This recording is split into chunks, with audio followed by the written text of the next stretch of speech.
started driving when I was 16, junior year high school, and my first car was a hand-me-down Honda Civic, 88 DX from my mother. 88 being how many horses it actually had, and it was stick. But my older uncles and all that, they all had, nicer souped-up cars, and, were showing me how it was done. This is pre-Fast and Furious, so my family was always into it, so the motivation was that much more when Fast and Furious came out.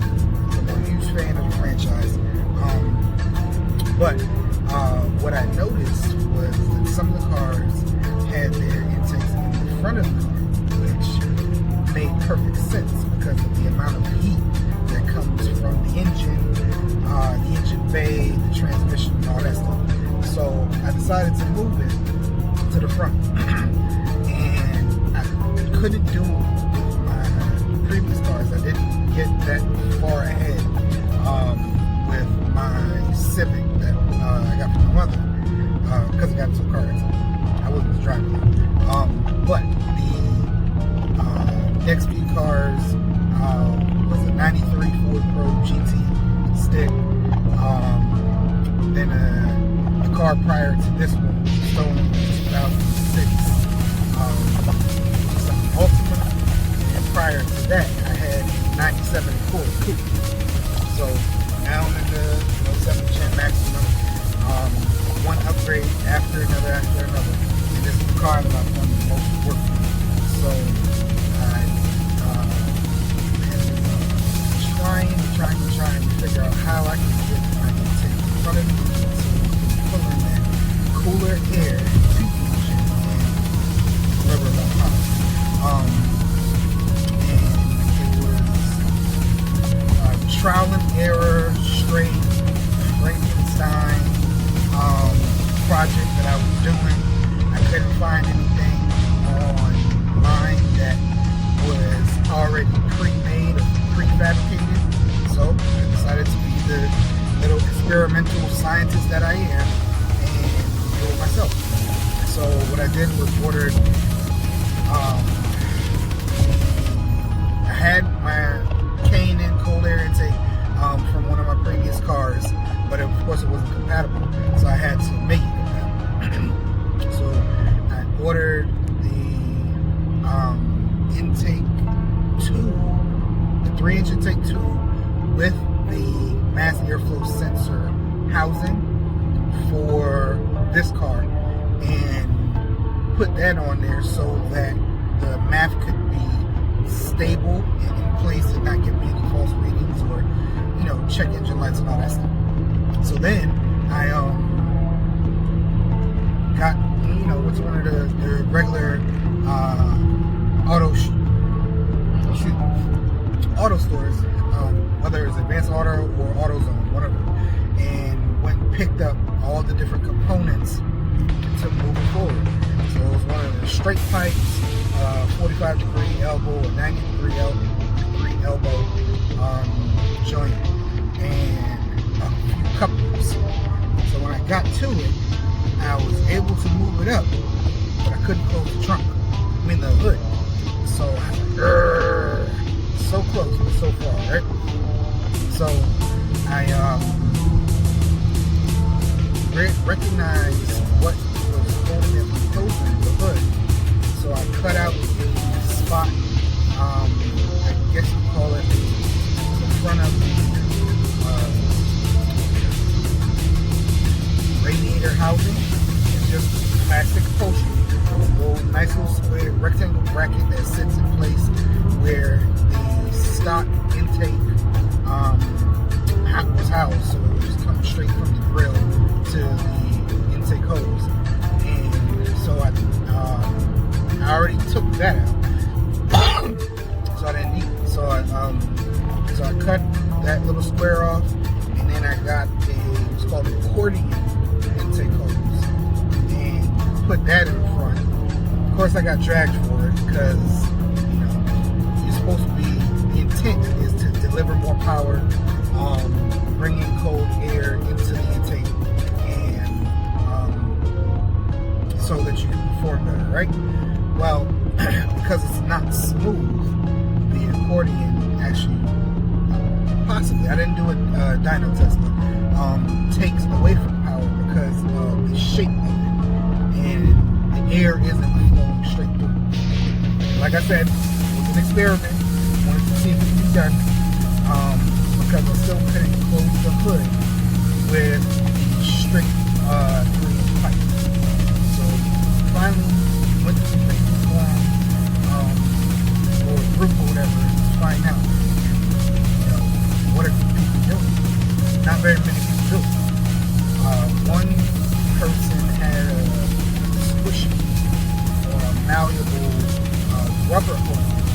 I said, that was like something I could get from Home Depot. Went to Home Depot, tried it, couldn't find one that would fit. I needed from that K&N intake hose where the map was. I needed to cover about 10 to 12 inches to go to the edge of the radiator, and then 90-degree elbow or 45-degree elbow joint to put it right behind the bumper. So I did that, and it didn't work. I still couldn't close the hood, and then by forcing it, I closed it, and it ended up detaching the hose from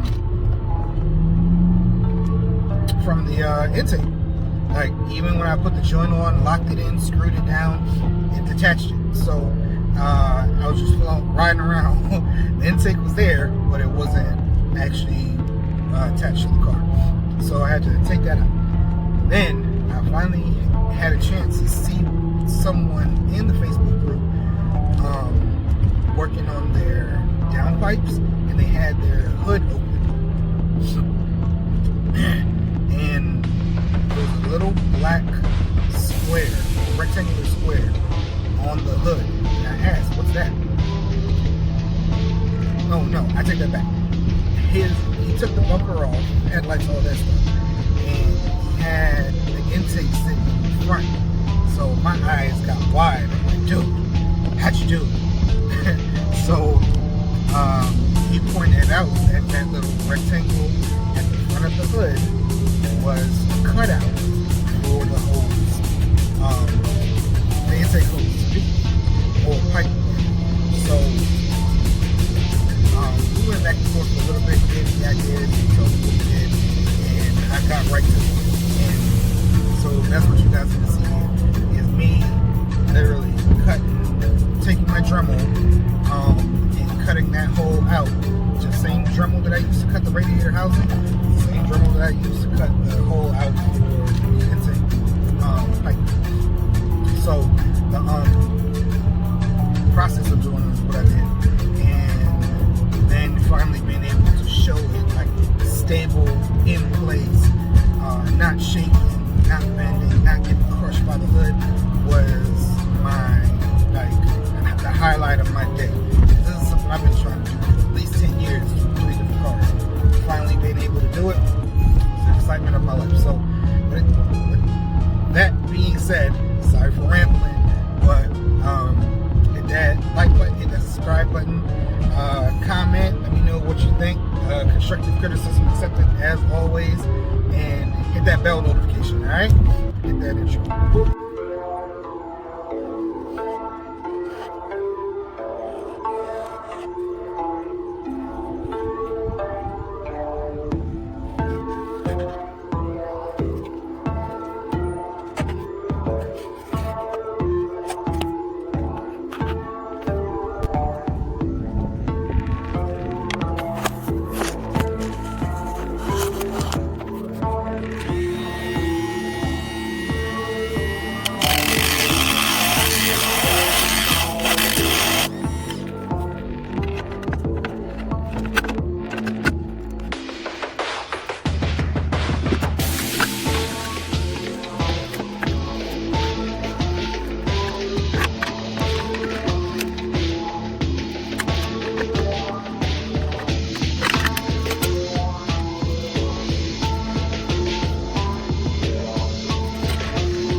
gotta say that I'm enjoying my car, enjoying updating it, and upgrading it. The performance of it feels much better.